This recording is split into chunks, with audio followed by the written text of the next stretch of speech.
أعوذ بالله من الشيطان الرجيم بسم الله الرحمن الرحيم Bismillah, Assalamualaikum warahmatullahi wabarakatuh. Alhamdulillahi rabbil alamin, wabihi nasta'inu ala umuri dunya waddin, wassalatu wassalamu ala rasulina al-amin, nabiyina Muhammadin wa ala alihi wa ashabihi wa man tabi'ahum bi ihsanin ila yaumiddin, amma ba'du. Kaum muslimin wal muslimat, para jamaah yang semoga senantiasa dirahmati dan dimuliakan oleh Allah. Alhamdulillah, puji dan syukur kita panjatkan kehadirat Allah Subhanahu wa taala, di mana pada kesempatan yang berbahagia ini Allah kembali mempertemukan kita di dalam kajian rutin kita dari kitab Usul Ad-Da'wah As-Salafiyah, 10 pilar dakwah salafiyah, yang ditulis oleh Fadilatul Syekh Abdus Salam Ibn Barjas Alu Abdul Karim rahimahullahu ta'ala. Pembahasan terakhir kita sebelum kita libur kemarin yaitu sampai pada usul yang kelima, di mana usul yang kelima itu Syekh membawakan di sini al-ihtimam bis sunnah an-nabawiyah wal hirsu alal amali biha wad da'watu ila dzalik, yaitu kita fokus dalam mempelajari sunnah dan kita semangat di dalam mengamalkan dan mendakwakannya. Nah, itu sudah kita bahas. Bagaimana ada kewajiban kita mendakwakan sunnah ini, jemaah sekalian. Ya, terutama kita mendakwakan kepada keluarga. Karena ya, orang yang paling utama untuk mendapatkan dakwah ini adalah keluarga. Sebagaimana Allah berfirman dalam surat At-Tahrim, ya ayyuhalladzina amanu qu anfusakum wa ahlikum nar. Disuruh untuk menjaga keluarga. Ya, kalau sudah keluarga bisa kita dakwakan, barulah kita mendakwakannya kepada orang lain. Ya. Tapi terkadang ada orang yang berusaha untuk menggabungkan keduanya. Itu kalau memang kita memiliki kemampuan dan ilmu yang mumpuni. Karena syarat seorang yang ingin berdakwah itu tentu dia berdakwah di atas ilmu. Ya, wa man ahsanu qaulan mimman da'a ilallah wa amila salihan. Dan orang yang paling baik ucapannya adalah orang-orang yang berdakwah di jalan Allah Subhanahu wa taala. Baik, sekarang kita masuk ke usul yang keenam. Ya. Di mana usul yang keenam itu penulis memberikan judul Al-Irtibat Al-Wathiq bi Ulama'is Sunnah. Kita berpegang teguh dengan ulama-ulama sunnah. Karena ulama itu tidak semuanya berada di atas sunnah.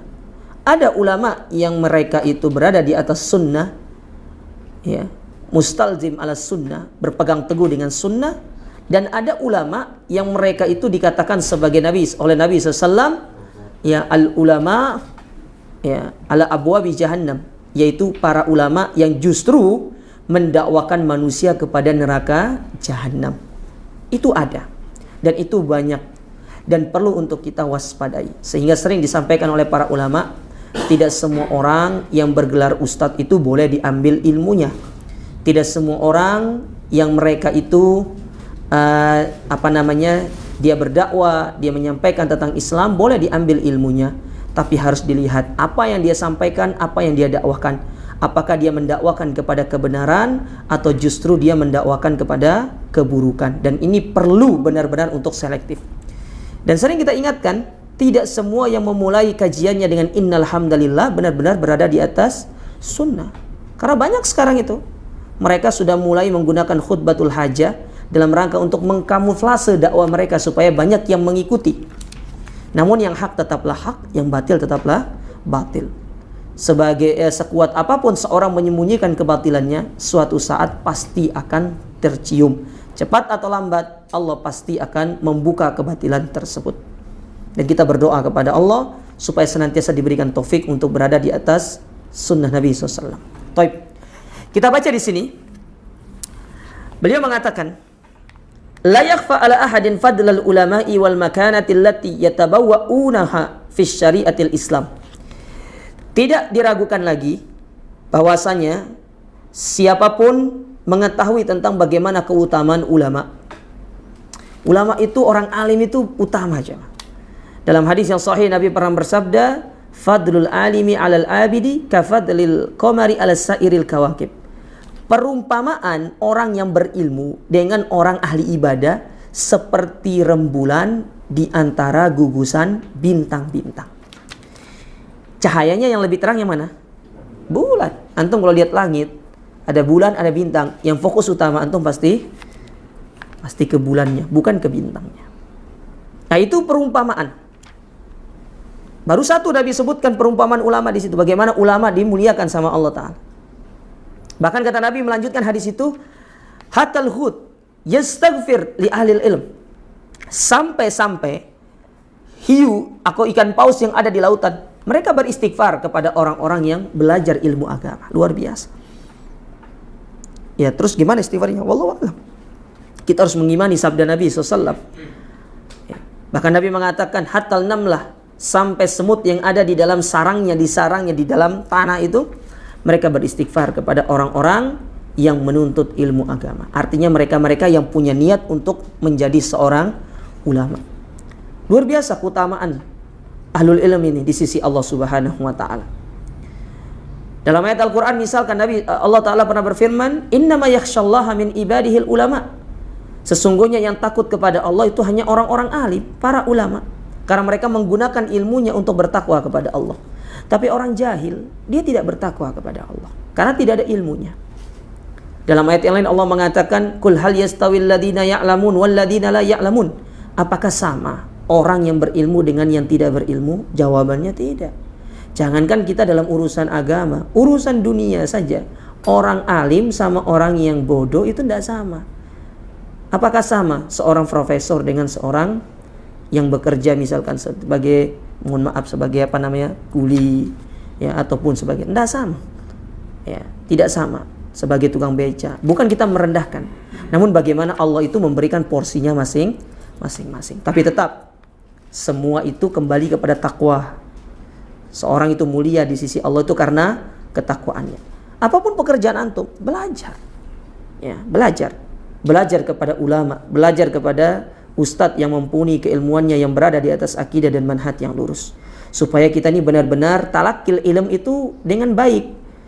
Ya, kadang-kadang kita ini suka mentalaki ilmu itu dengan cara yang tidak benar, dan ini yang perlu untuk diingat. Kemudian disebutkan di sini, walakin ba'dun nas yakhlutu bainal hasi 'alal irtibati bil ulama wa bainat ta'assub.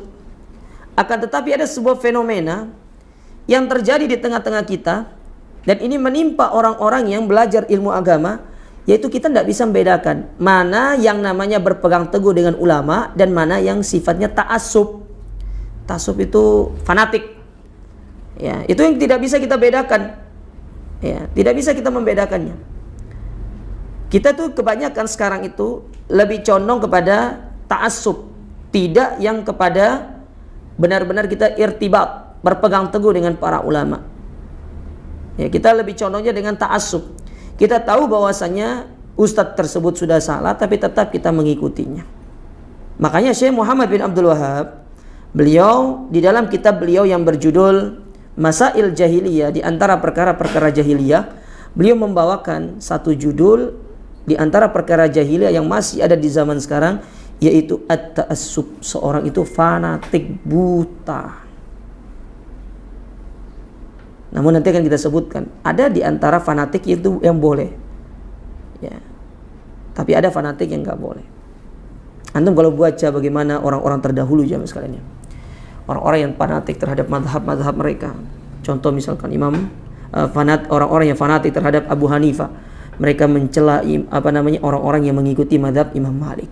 Begitu pula orang yang mengikuti Abu Hanifah atau Imam Ahmad atau Imam Malik, mereka mengatakan akan datang seorang yang disebut dengan Dajjal. Siapa mereka? Imam Syafi'i, kata mereka.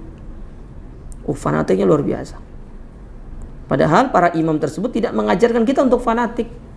Mereka sepakat dalam satu ungkapan. Apa ungkapan mereka? Idza sahal hadits fa huwa madhhabi. Kalau telah jelas satu hadis datang dari Nabi SAW secara sanad sahih, tidak diragukan lagi, maka itulah madhabku, itulah yang aku ikuti. Jangan kita fanatik terhadap madhab. Jangan fanatik terhadap madhab. Jadi ikuti madhab tertentu dikatakan keluar dari ahlus sunnah. Tidak. Kalau kita demikian, apa bedanya kita dengan orang-orang terdahulu yang mereka ta'assub dengan salah satu madhab? Maka kita clearkan di sini, antum mengikuti salah satu madhab diperbolehkan, silahkan. Tapi jangan kita memaksa orang-orang yang tidak mau bermadhab untuk mengikuti kita, sehingga tatkala dia tidak mau mengikuti kita, yang terjadi apa? Kita pun memvonis dia keluar dari ahlus sunnah. Karena itu bukan perkara usul, itu perkara furu, cabang.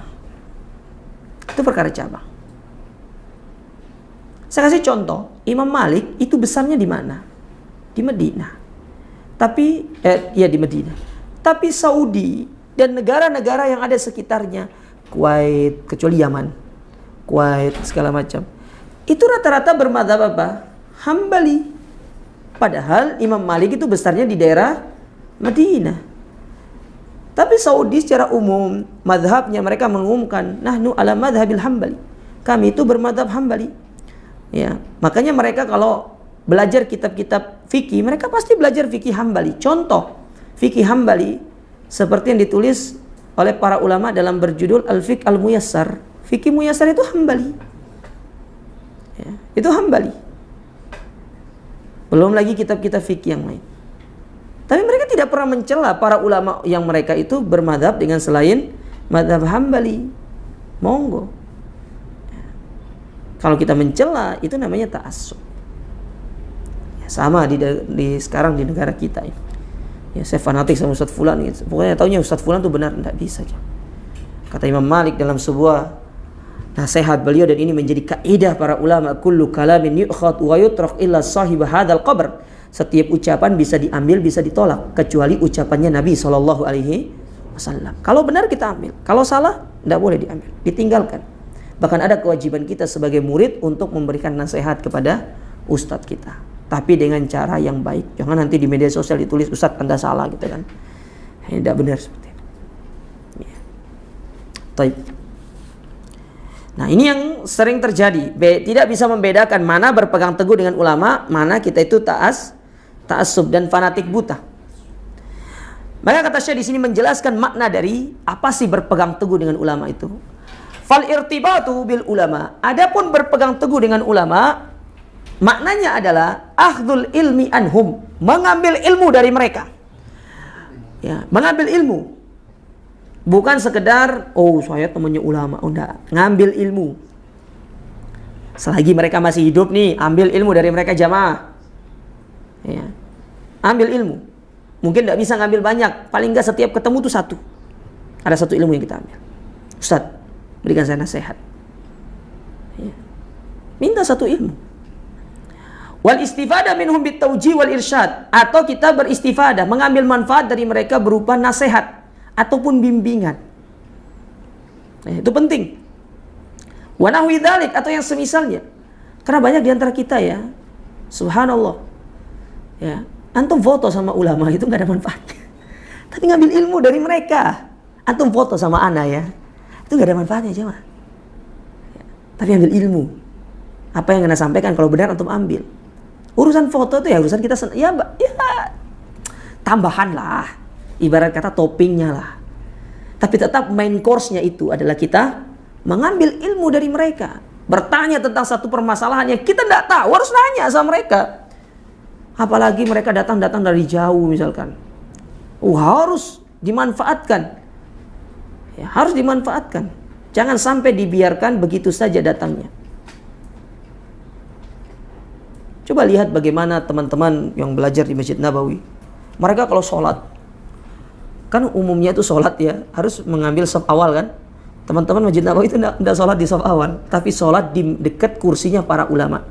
Karena biar kalau selesai sholat, mereka bisa taqarrub ila syekh, lebih dekat kepada syekhnya.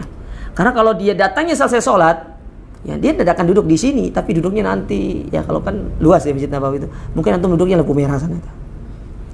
Ya, itu sudah menghilangkan istilahnya keutamaan yang banyak dalam menuntut ilmu.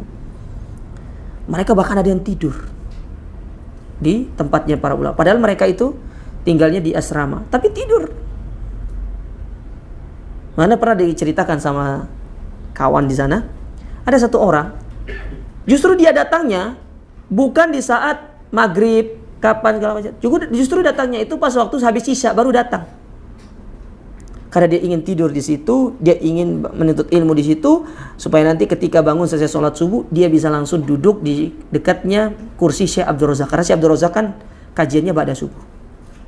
Segitunya mereka tuh, luar biasa aja. Nah, itu namanya istifadah, kita mengambil manfaat dari mereka. Karena mereka masih hidup. Karena ingat Nabi SAW pernah bersabda, Innallaha yanzi'ul ilma intizaan, sesungguhnya Allah tidak akan mencabut ilmu ini dengan secara menyeluruh, tapi biqabdil ulama, dengan mewafatkan para ulama. Lihat bagaimana sudah banyak ustadz-ustadz kita yang meninggal dunia. Ya.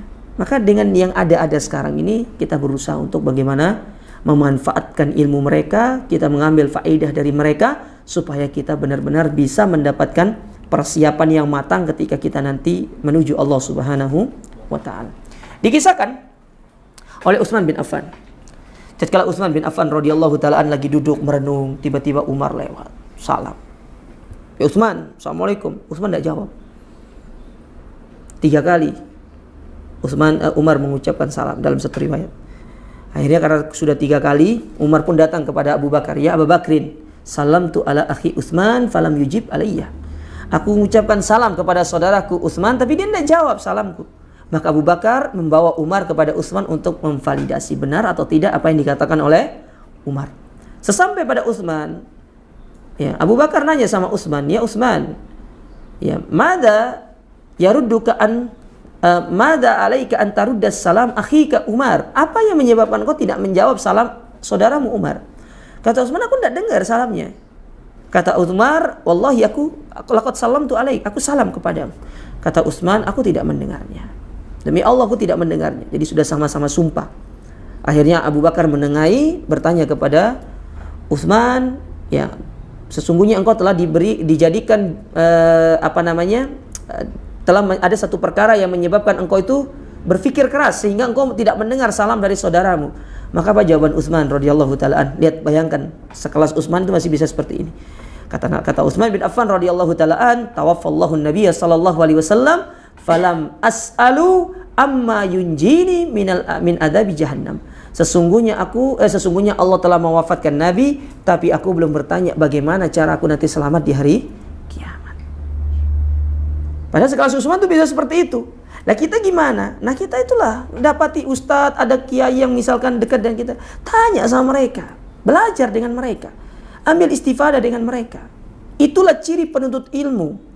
Ciri orang-orang yang berpegang teguh di atas manhaj salaf. Setiap detik, setiap jam yang berlalu dari dia, setiap menit, dia tidak akan membiarkan semua itu berlalu tanpa adanya istifadah dari ustadz yang dia temui.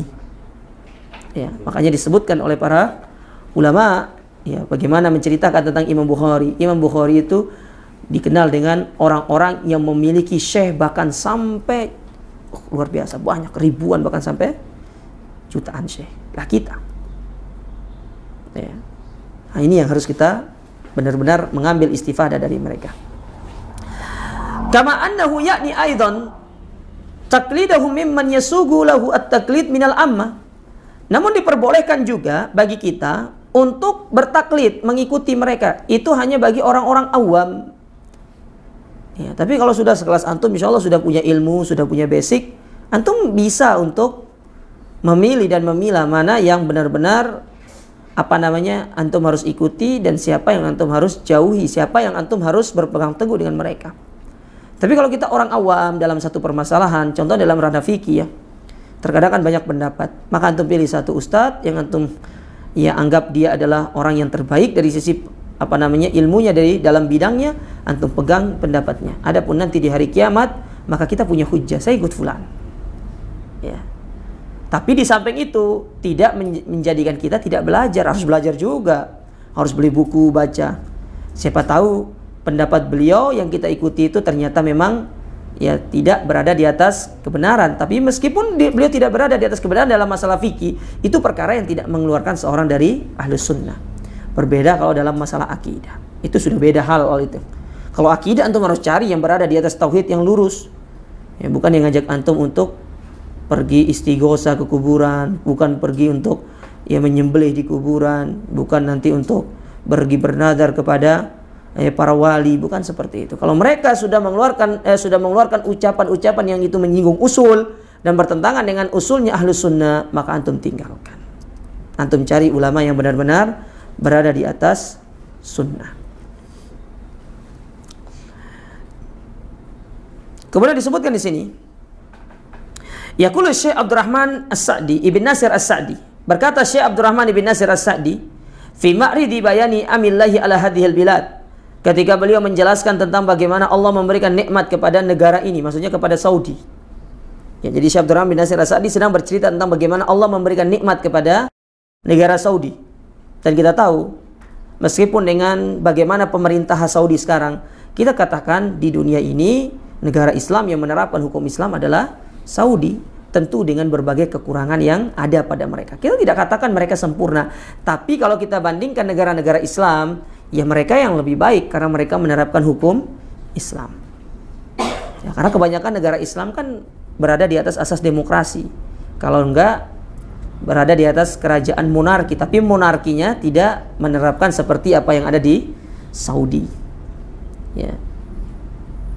Kalau saya boleh katakan, Brunei itu bagus negaranya, karena kan dia menerapkan sistem kerajaan dan dia menerapkan undang-undang yang bagus.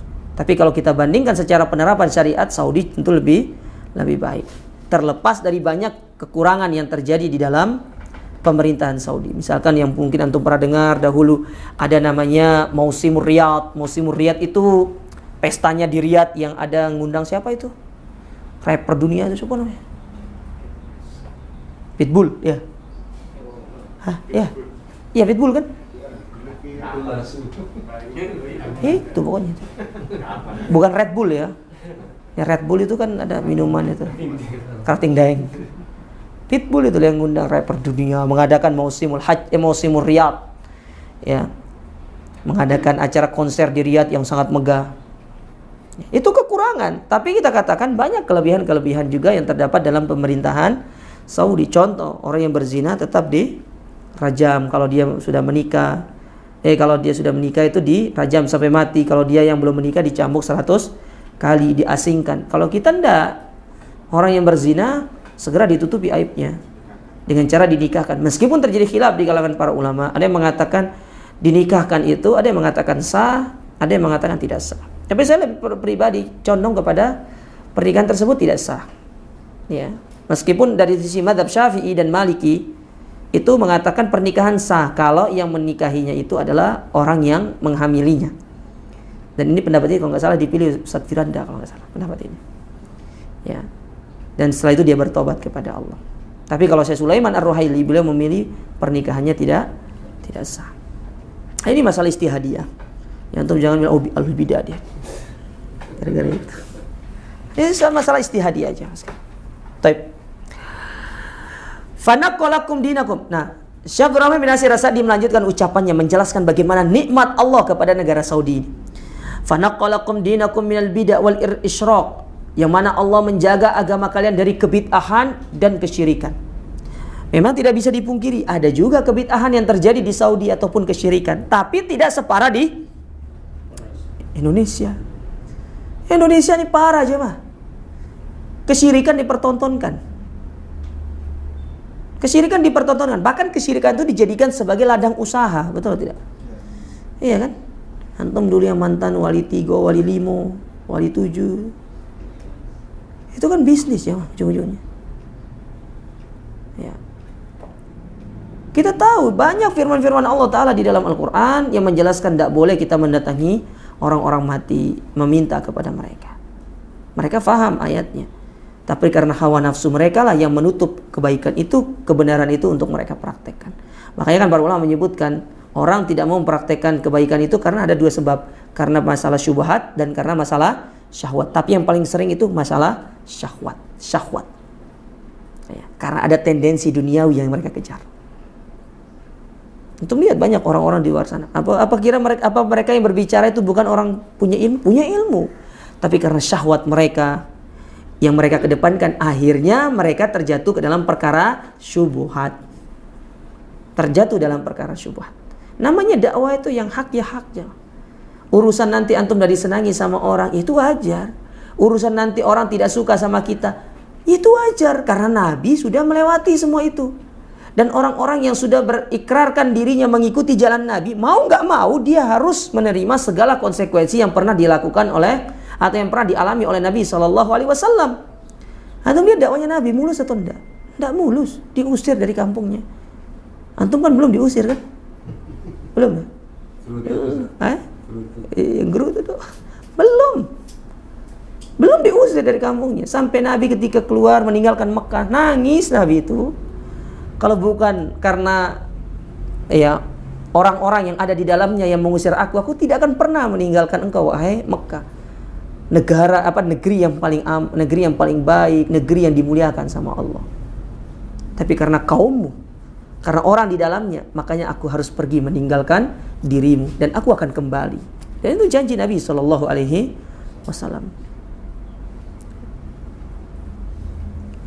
Jadi menjauhkan dari kebid'ahan dan kesyirikan. Apalagi bid'ah, luar biasa, banyak sekarang. Ya, banyak. Ya. Wasallamakum min wasaili syirki wa turukil ghai wal halaki bi wasaili asbabi yassarahu subhana. Dan menyelamatkan kalian dari sarana-sarana kesyirikan. Karena di zamannya Syekh Muhammad bin Abdul Wahhab itu jamaah sekalian, dulu kebiasaan orang-orang Arab itu, mereka datang ke kuburan yang bernama Al-Adawi.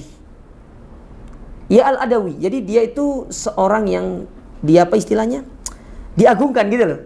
Dianggap wali. Jadi didatangi untuk minta syafaat, minta kebaikan. Sama kayak kita di sini ada di Kiai Haji Mas Mansur itu loh ya. Belakangnya tapi ya. Sama seolah-olah didatangi, dianggap sebagai wali. Ya. Datang, ada yang datang orang itu datang minta, ya aku belum nikah, berikan aku jodoh gitu loh. Sama seperti orang di sana juga sama seperti kita. Mereka minta keberkahan rizki, mereka minta supaya hasil usahanya seperti itu. Coba untuk melihat bukunya Syekh Abdul Muhsin, beliau menulis bagaimana bantahan terhadap Al-Badawi. Ya, bantahan terhadap Al-Badawi yang menyeru kepada dirinya untuk mengkultuskan dia. Karena para ulama itu tidak boleh dikultuskan berlebihan. Antum boleh menghormati ulama, tapi jangan sampai berlebihan, sampai cium tangan bolak-balik seperti itu kan. Dikasih botol berisi minuman gini kan, tolong didoakan. Itu walau didoakan hanya sekedar tuh gitu doang. Ya, apa manfaatnya? Apa manfaatnya? Bayangkan, dalam agama kita diajar untuk mandiri. Ada ruqyah mandiri, ada pengobatan mandiri. Tujuannya apa sih? Untuk menjaga hati ini supaya tidak condong kepada seseorang, condongnya kepada Allah. Karena kalau kita sudah condong kepada seseorang, itulah yang menyebabkan kita, saya mau berobat sama ustadz itu aja, ustadz itu yang bisa menyembuhkan saya. Itu sudah condong namanya jemaah. Makanya kenapa ruqyah itu dianjurkan untuk meruqyah mandiri, supaya kita ini lebih condongnya kepada Allah, bukan condongnya kepada manusia. Kecuali kalau kita sudah tidak sanggup meruqyah diri, baru kita datang kepada orang untuk meminta tolong supaya dia meruqyahkan keluarga kita kan, segala macam. Tapi sebisa mungkin jangan sampai hati ini ada kecondongan kepada manusia. Maka sering saya sampaikan ya di khutbah. Sekarang ini saya lagi menyampaikan masalah itu di khutbah, di kajian-kajian yang lainnya. Jangan sampai kita menjadi manusia yang ketika dapat musibah, dapat ujian, kita datangi pertama kali itu adalah manusia juga. Jangan. Apalagi yang lebih parah datangnya ke media sosial. Apa manfaatnya? Ada manfaatnya. Antum cerita di media sosial, orang itu cuma sekedar nge-read doang. Kadang ada orang bahagia karena antum sengsara, kadang ada orang yang iba. Ada orang yang senang. Tapi antum datang sama Allah, aib antum ditutup, solusi diberikan, ketenangan hati diberikan. Makanya sering saya sampaikan, cukuplah satu solusi yang pertama diberikan oleh Allah kepada kita ketika datang untuk meminta solusi dari permasalahan yang kita hadapi. Allah berikan ketenangan dalam hati kita. Itu sudah cukup menjadi satu bukti bahwasanya Allah itu memberikan kita solusi. Dan belum solusi-solusi yang lain yang akan diberikan oleh Allah kepada kita. Kita datang sama manusia, puas atau enggak? Enggak puas kita. Ya, kita pergi curhat sama dia. Pulang-pulangnya juga gerutu juga. Ya, kita ajak cerita malah ngangguk-ngangguk doang gitu kan. Ya, padahal kita pingin minta masukan segala macam. Iya, kalau dia tidak mampu, gimana nanti mau datang kepada orang yang tidak mampu memberikan solusi, sementara untuk dirinya sendiri, dia saja mungkin pas waktu kita datang dia punya masalah. Mungkin dia punya masalah. Tapi datang kepada Allah luar biasa. Menghilangkan rasa hati itu bersandar kepada selain Allah. Dan itu yang diperangi zaman dahulu, supaya mereka tidak bersandar kepada selain Allah. Wa turukul ghayyi wal halaki biwasaili wa asbab yassarahu subhanahu. Ya, dan jalan-jalan yang memang itu dapat membinasakan kita. Ya, serta sebab-sebab yang itu dapat menjadikan kita terjerumus ke dalam keburukan tersebut. Haitsu aqama lakum kulla imamin qad istaqama 'ala siratil mustaqim. Dan itu kita lihat bagaimana para imam-imam terdahulu, mereka kokoh di atas jalan yang lurus. Fakana imamuna al-Imam Ahmad ibn Hanbal akbaru imamin naqala sunnah wal kitab. Di antara contohnya Imam Ahmad. Bagaimana perjuangan Imam Ahmad bin Hanbal. Antum insya Allah pernah dengar cerita beliau. Bagaimana beliau adalah orang yang sangat kokoh di atas sunnah. Mempertahankan hujjah Al-Quran itu adalah kalamullah, bukan makhluk. Ketika beliau diserang oleh orang-orang Mu'tazilah yang mengatakan Al-Quran itu makhluk. Bahkan di zaman Khalifah Al-Mu'tasim, ya, beliau didebat oleh orang-orang Mu'tazilah. Tapi bagaimana beliau ditolong sama Allah, tetap berpegang teguh di atas sunnah. Beliau kokoh di atas sunnah, tetap menyampaikan kebenaran. Wa bi ashabi wa bi atabihi wa nadhairihi yu'rafus sunniyu minal bid'ah min sa'iri tawi wal ahzab. Bahkan beliau diberi gelar sebagai imam ahli sunnah. Makanya kata para ulama, yunsarul islamu birajulain. Allah itu menolong Islam itu dalam dua orang. Yang pertama Abu Bakar As-Siddiq fi yaumir riddah, ketika banyak orang-orang yang murtad di zaman Abu Bakar. Kan di zaman Abu Bakar banyak orang murtad toh, tidak mau bayar zakat, ya keluar dari Islam. Karena anggapan mereka bayar zakat itu ketika hanya Nabi masih hidup. Tapi kalau sudah meninggal ya sudah, kita tidak usah bayar zakat, buat apa? Makanya Abu Bakar memerangi. Bahkan ujian terberat Abu Bakar pada waktu itu adalah memerangi Musailamah Al-Kadzdzab, yang mana dia mengaku sebagai Nabi. Bahkan ketika didatangi sama Amr bin As radhiyallahu ta'ala an, ya, kata dia Musailamah, ya Amar, aku ini nabi.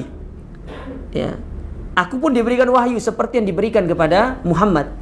Kata Amar, apa wahyunya? Kata dia membacakan, wahai katak, ya, yang punya satu tubuh, dua kaki, dua tangan, lalu berbunyi ngok-ngok gitu kan? Ya, diamlah karena aku pingin apa waktu itu saya lupa. Kata Amr bin As yang orangnya cerdas, apa kata dia? Wallahi aku semakin yakin kau itu pendusta, katanya. Itu wahyu, itu bukan wahyu Tuhan, wahyu seton, katanya gitu. Sama sekali tidak bergetar hatiku, kata Amr bin As. Justru digojloki sama Amr bin As. Sampai suatu ketika Abu Bakar As-Siddiq memerintahkan untuk memerangi.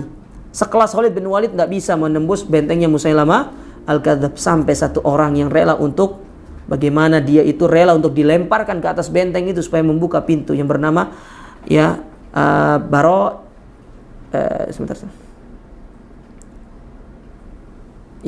Baro bin Azib kalau nggak salah. Bukan Baro bin Azib, saya lupa saya. Ya, pokoknya namanya Baro gitu kan. Ya. Baro bin Azib kalau nggak salah, dilempar. Ketika membuka pintu itu, kata para sejarawan, dia telah membuka pintu itu dalam kondisi badannya sudah terkena sabitan pedang sebanyak 100. Antum kena 1 kali aja sudah, dia 100. Setelah itu dibuka, tepar dia. Ya. Oh, Baro ibn Malik Al-Ansari, itu dia namanya. Baro ibn Malik Al-Ansari. Coba antum lihat di dalam bukunya sejarah para sahabat yang ditulis oleh Syarifat Al-Bassam, itu sudah diterjemahnya. Coba antum baca kisah-kisahnya, itu luar biasa. Ya. Nah, Imam Ahmad diberikan julukan sama para ulama adalah Imam Yaumal Mihnah. Beliau itu adalah orang yang menegakkan sunnah dikala ada ujian yang berat. Apa ujiannya itu tadi? Dikatakan bahwasanya Al-Quran itu makhluk. Itu ujian yang berat, jemaah sekalian. Bayangkan beliau dipenjara dalam 3 periode. Iya, 3 periode. Antum jangan bayangkan periode zaman dulu kerajaan itu 1 periode 5 tahun gitu. Jangan bayangkan, lama kerajaan itu. 3 periode di penjara. Dikriminalisasi beliau itu. Tapi beliau tetap berpegang teguh tegar di atas sunnah, tetap mengatakan Al-Quran itu adalah kalamullah, bukan makhluk.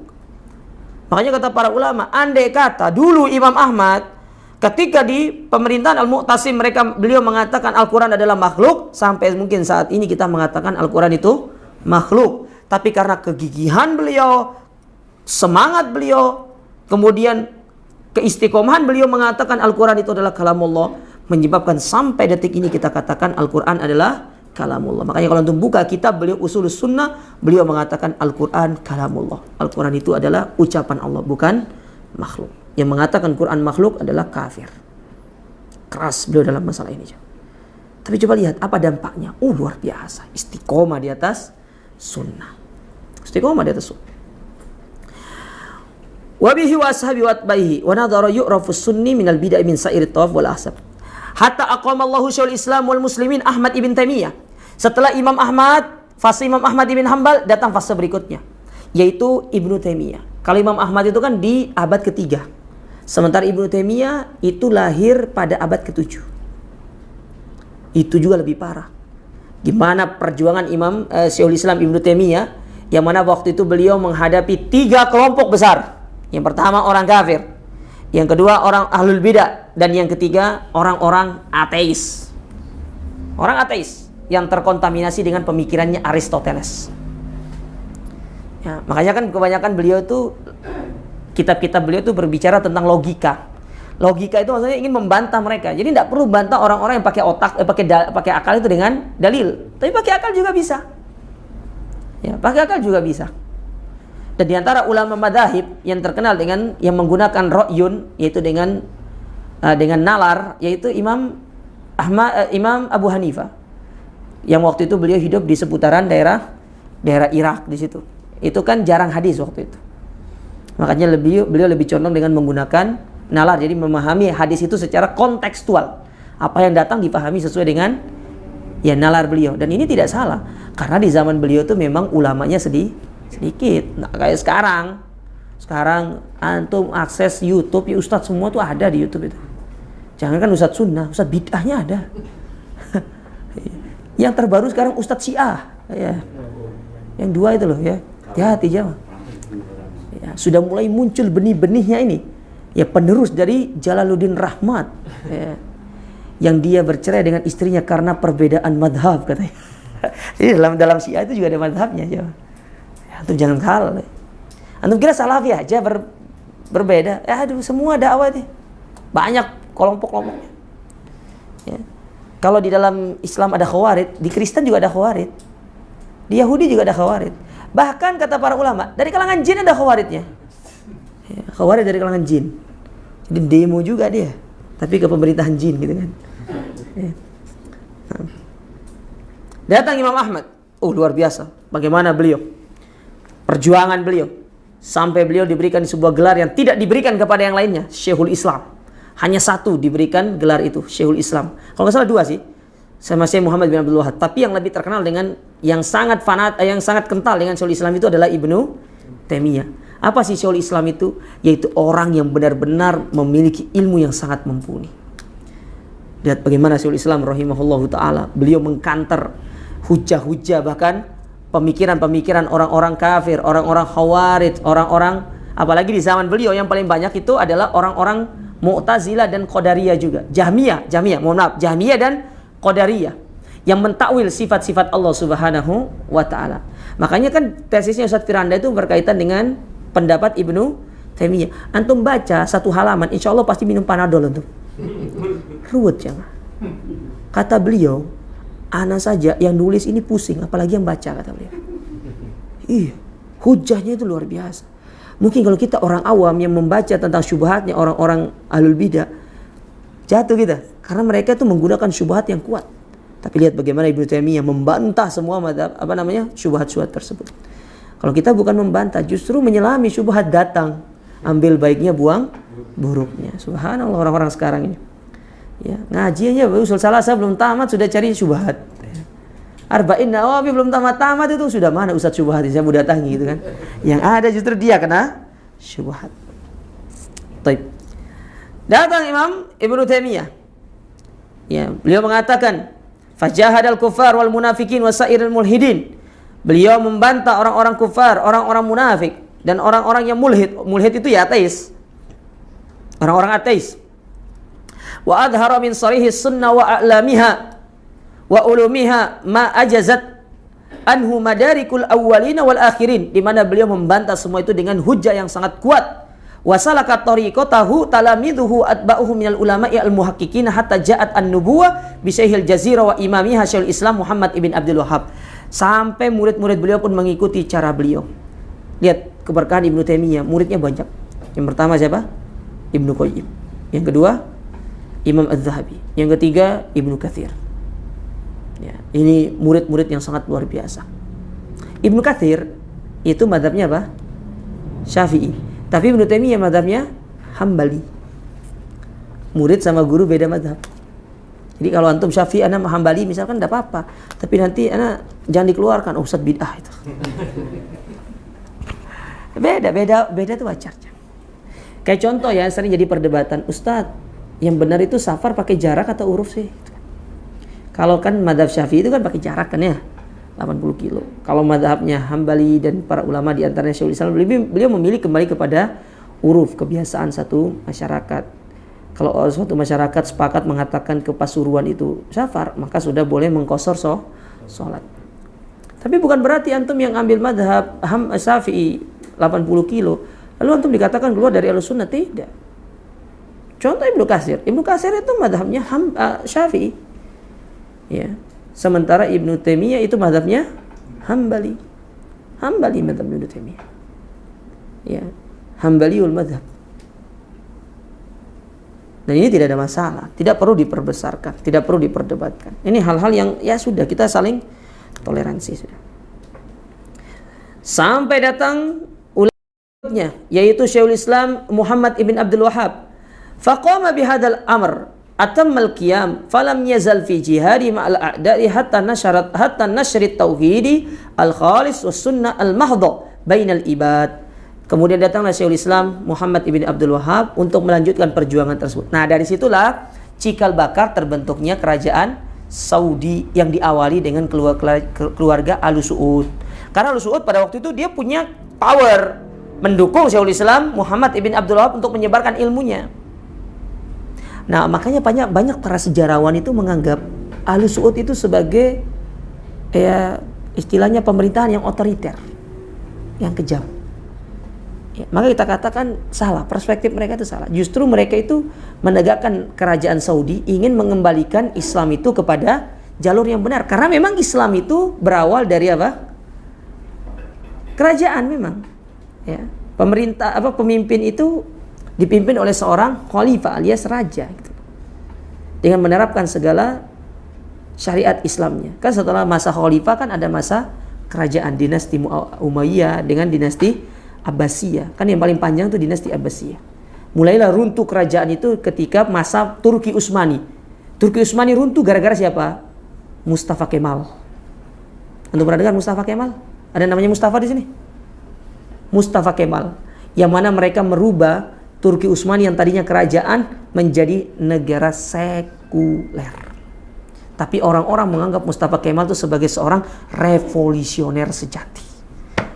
Bodoh sama Khomeini ketika terjadi revolusi Iran itu hampir sama, menjadikan negara mereka bukan negara yang berasaskan agama Islam lagi, tapi menjadikan negara mereka negara yang sekuler. Jadi Turki sampai sekarang coba lihat ya, negara sekuler Turki itu sampai sekarang. Makanya kata para ulama, Mustafa Kemal itu dia punya tanggung jawab besar di hari kiamat karena menyebabkan Turki Utsmani itu menjadi runtuh. Ya, tapi orang-orang menganggapnya kan Mustafa Kemal itu pahlawan gitu ya. Dan itu pernah saya didebat masalah itu. Saya mengatakan Mustafa Kemal itu tanggung jawab, saya bilang. Tapi mereka menganggap Mustafa Kemal itu sebagai seorang, apa istilahnya kalau orang sekarang bilangnya? Ya, founding father gitu kan istilahnya. Dia sebagai seorang founding father. Makanya banyak negara-negara sekuler sekarang ini seperti itu. Dari situ mulainya. Ya, maka negara kita jangan sampai ya. Tapi cikal bakal dari negara sekuler itu kata para ulama yaitu diantaranya sistem-sistem yang sifatnya demokrasi seperti itu. Nah, kita berdoa semoga Allah menjaga negara kita ini dan semoga Allah menjaga kaum muslimin yang ada di Indonesia ini. Ya, semoga kita dijaga di atas sunnah jamaah sekalian. Baik, sampai di sini dulu apa yang bisa kita sampaikan. Ini masih panjang sebenarnya perkataan dari Abdurrahman bin Nasir As-Sa'di. Nah, ada yang mau bertanya? Ya.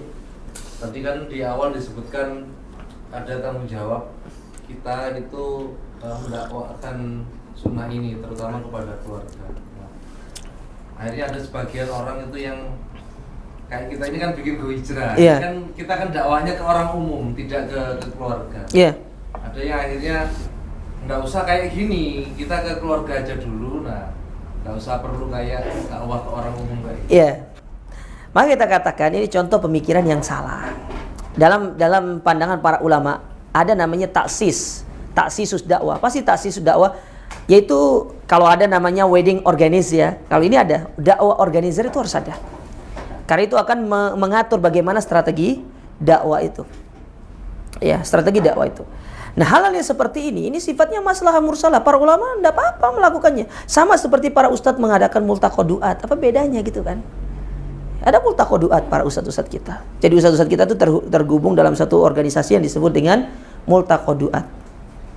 Kapan hari itu terjadi ada daurahnya yang diisi oleh Ustadz Firanda, Ustadz Dr. Aspri Azhari kalau untuk pernah tahu.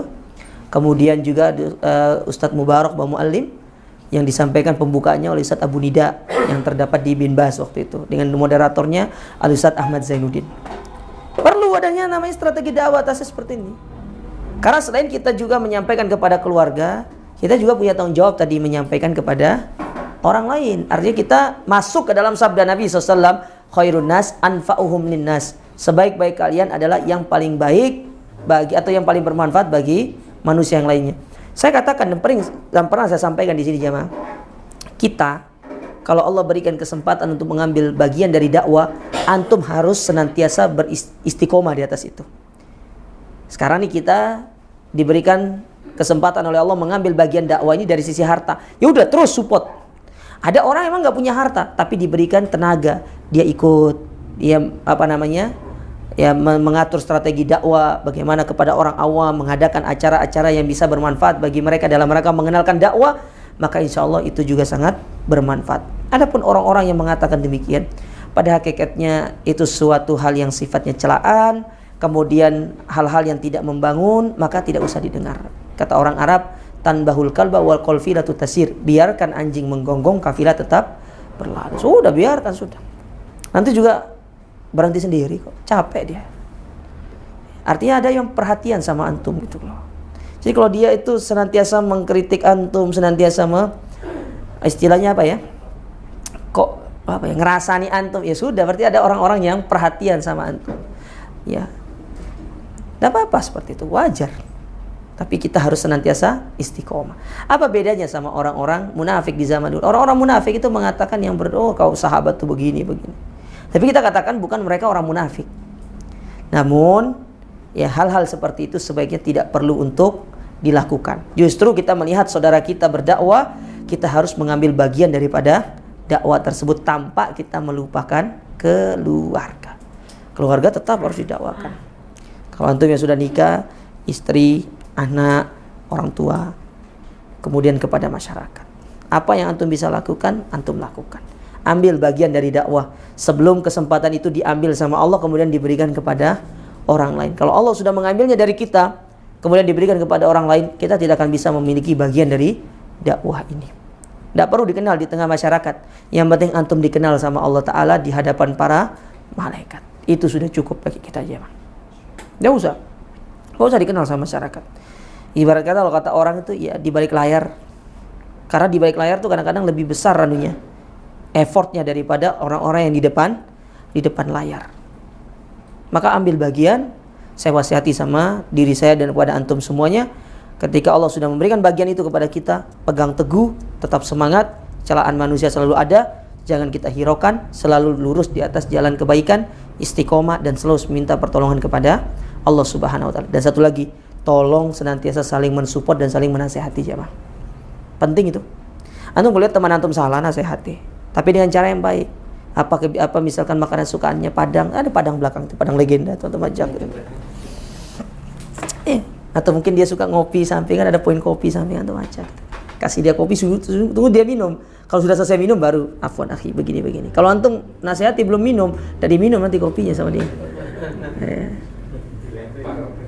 Iya betul. Jadi butuh. Makanya kalau bisa ya teman-teman belajar tentang strategi dakwah juga penting itu.